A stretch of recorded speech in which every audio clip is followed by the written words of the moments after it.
Hi viewers, మనం వచ్చేసి 4వ తరగతి గోపాల్ తెలివి అనేటువంటిది ఏపీ గవర్నమెంట్ తెలుగు తోటలోది మనము చూస్తూ ఉన్నాము.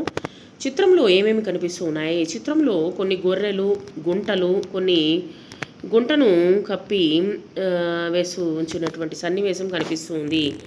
పై చిత్రాల ఆధారంగా కథను చెప్పండి. ఒకానొక అడవిలో కొన్ని గొర్రెలు నివసిస్తూ ఉండేవి.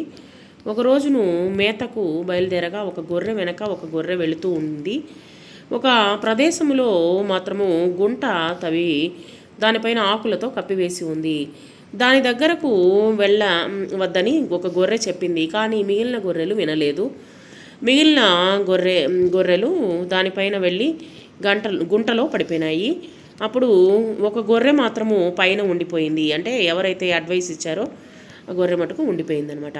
అప్పుడు ఆ గొర్రె మిగిలిన గొర్రెలతో, నేను చెప్పాను కదా, మీరు నా మాట వినలేదు, ఇది వేటగాడు వల పన్నినాడు. వెంటనే ఆ గొర్రె కట్టె పుల్లలను తీసుకొని వేస్తూ ఉంది.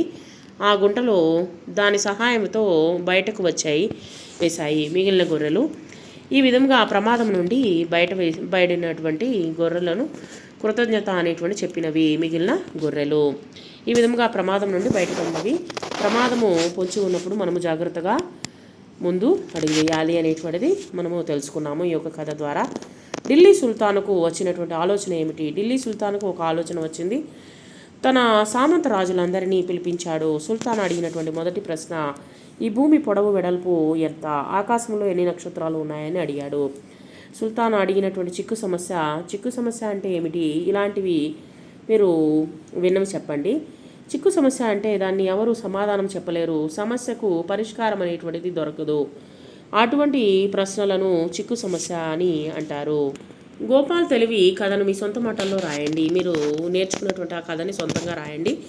పదజాలం వచ్చేసి పాఠం చదవండి. పాఠంలోని గుణితాక్షరాలను పదాలను కనిపెట్టి రాయండి. పొడుగు, రాజు, గంభీరం, రాజా, గోపాల్, గడువు, చూసి, సరేలే, వైపు, చూశాడు, సభాభవనం, 16. తర్వాత పాఠం చదవండి. పాఠంలోని ద్విత్వాక్షరాలను గుర్తించండి.